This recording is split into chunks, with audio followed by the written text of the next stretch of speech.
a shed update, and I'm gonna probably in a couple weeks I'm gonna have to move the models that I have in the floor, which they need to be put up, but I can't put up. But anyway, I'm gonna have to shove them in the back so I can get the door down, and we can start working up there. But anyway, back there will probably be closed for probably a good month, because I'm gonna have to shove everything in the back, and then get the toys down, and put the shelves up, and then slowly work our way up. But anyway, we will get there. We'll get this place even cooler than it is. But anyway, shed update.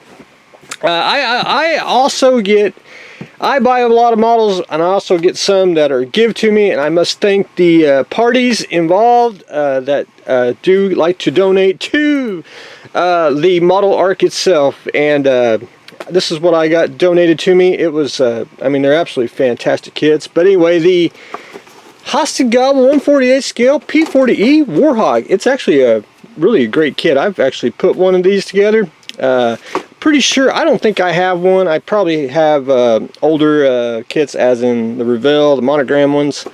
But a Hostigabel one, I'm pretty sure I don't have it. But anyway, I think it's one of those very cool kits. I like, of course, I know everyone would build like the P40E, but if there's like a test bed or a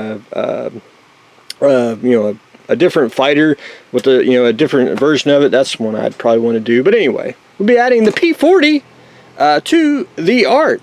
Again, to mine, I built several of these. This is the Messerschmitt 109.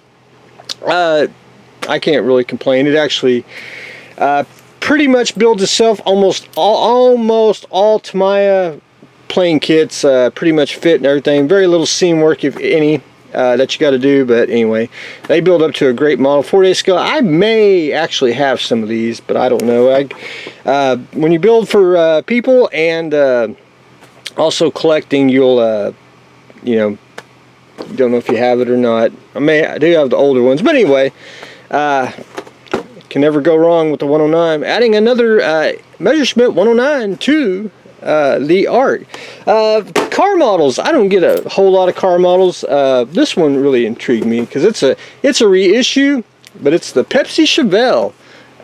It's just an odd kit, Anyway, love the box art. It's just it's very, very simple, and I think unique, in my personal opinion. But anyway, just something you don't see. Pepsi logo on a race car.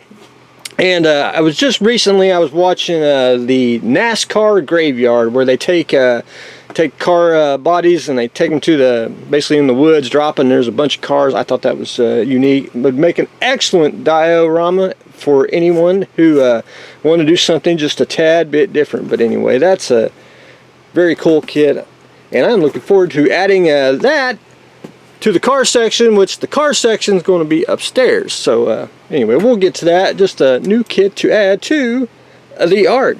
We're at it. 1966 Mustang.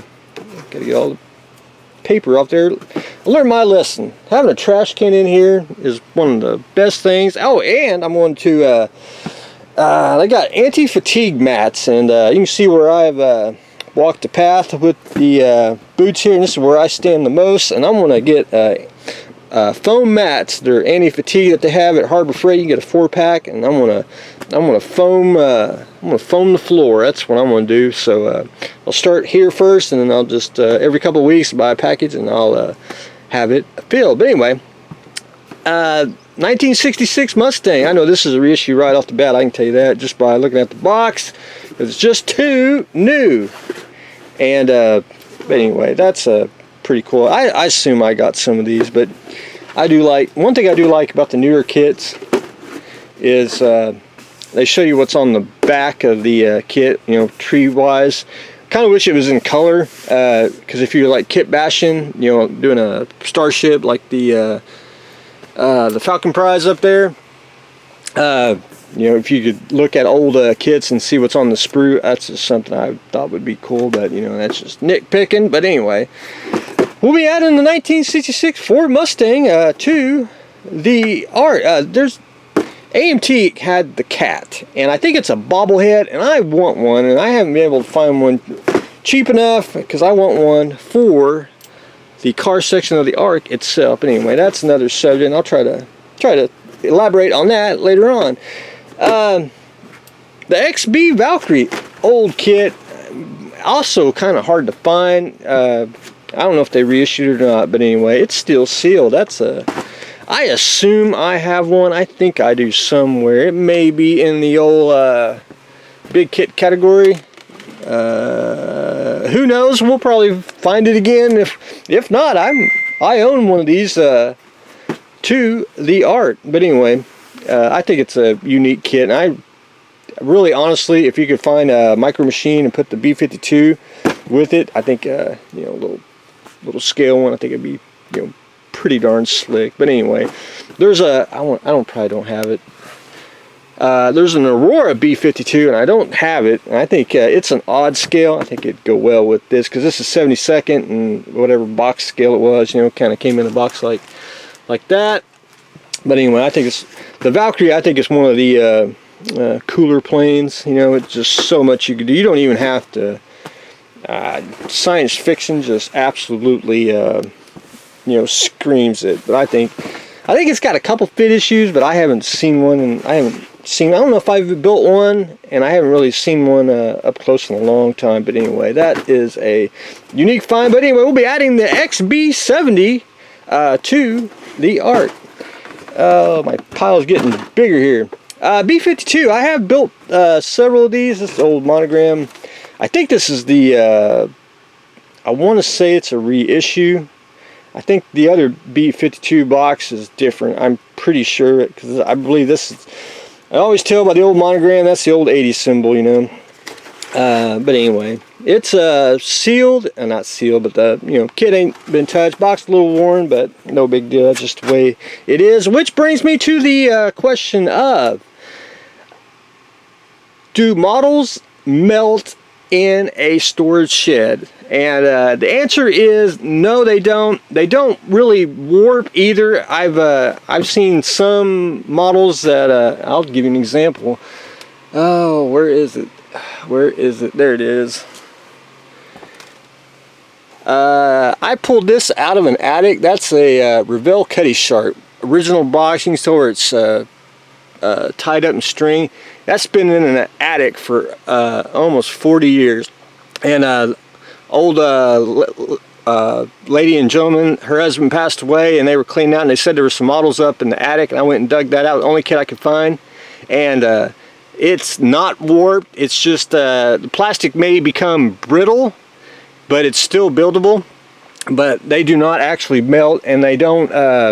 They just don't bend or warp anything. I even have resin in here where it's not warped at all. You know, it's not pliable or anything of that nature. But anyway, that's just something. If you have an extensive collection and you got to get it out of the house, you know, the shed, you know, it does, as long as you keep the water out, you know, it's the heat almost preserves model kits in a way. But anyway, it's just one of those, you know, you kind of have to go with it, and that's just my little philosophy. But anyway, we're adding the Monogram B52 to the art. But anyway, up next, and I bought this at the hobby store. This is the Revell's Scooby-Doo Mystery Machine. However, I was just about to cuss this kit because you get Scooby, Daphne, and Fred. However, I was like, where's Velma and where's Shaggy? You know, I'm just about to cuss it. But however, they're coming out with the biplane kit, which I wish you could have bought both at the same time. They just had the, you know, set. But anyway, you do get Velma and Shaggy and Scooby and the pilot, which I'm not a real big fan. It should be like Scrappy or, you know, a monster or something of that nature. But anyway, it's one of those kits that I really wanted, and it's in 1/20th scale, so that means 1/20th scale, which is close to 1/25th in a way, can go with the MAK stuff. And I wanted to, and I of course I buried it. I got one row here, I got another row here, and I may have a third row of kits behind that, and I call it the TV car section, which should be back here. I think I do. I'm pretty sure of it. Polar lights. Where's me a good Polar lights box? Polar Light, no, that's Mobius. Aurora, come on now, don't I got one?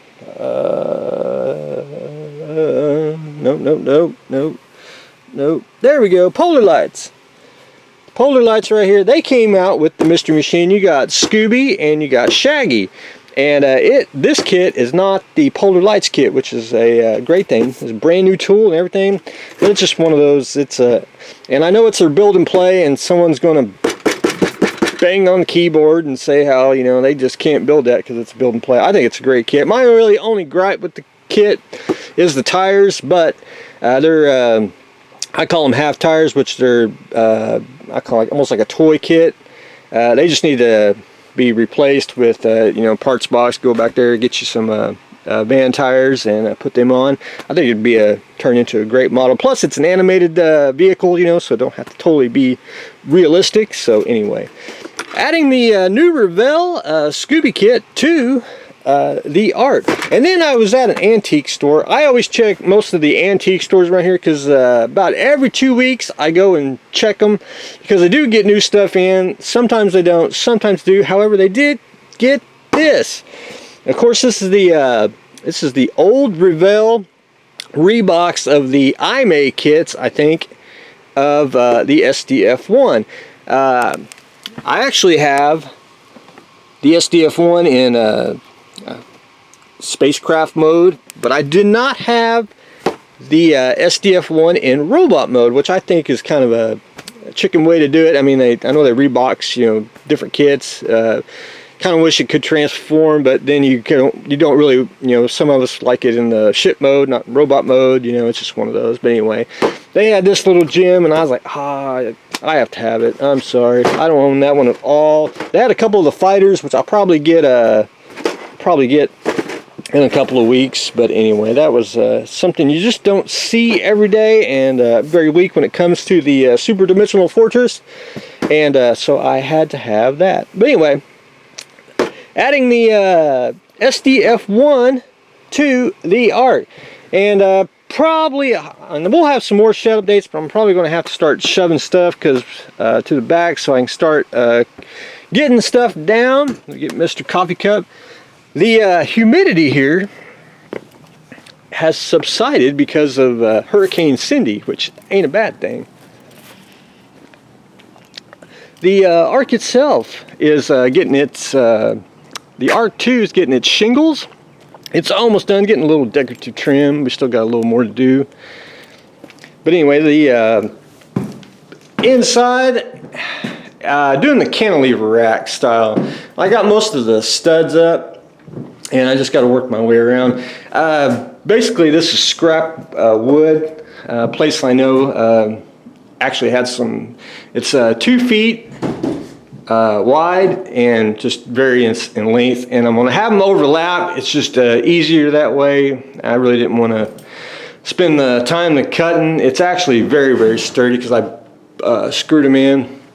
And so that gives basically 6 feet from the floor to the shelf, and most everything will be stacked probably about, hopefully I can get 4 totes high if I measure it right, and I'm going to try to do 2 down. I want to leave the walkway here so you can walk to the back, and you're going to have a U-shaped deal of shelving. And I'll even say it now, this side will be G.I. Joe, and this side will be probably everything else. And then I got mostly on the top, it'll be action figures, because I got to unload the little shed, because I need some of the space out of that, and a lot of it I don't know what I have in there, and I have to dig stuff out to pedal, because that's where I stuck it, and I don't remember where I stuck it at. But anyway, getting the shelves done. As you can see, you know, we got scrap wood, which it's overlapping, which ain't, you know, not a whole big deal. And something, and then it was cheaper because it was free. All I had to do was haul it off, and I was happy to do it. So hopefully I got enough wood to do this, and then we're going to do the same thing to the Ark itself, because we're going to do basically 3 shelves the same way. And this is basically called cantilever rack, which is it's pretty darn sturdy once you get it up there. But anyway, once we get the shed up there, the ark upstairs, we'll do 3 levels just like the Ark 2. But hopefully, that's the game plan. But anyway, that's an update on that. Hopefully have this done probably in about a week. And then we'll do another tour of it. But anyway, that's what I've got going on today. We are adding stuff to the Ark, and we are continuing on with the Ark 2. So that's what I got going on today. So stay tuned for the next exciting episode.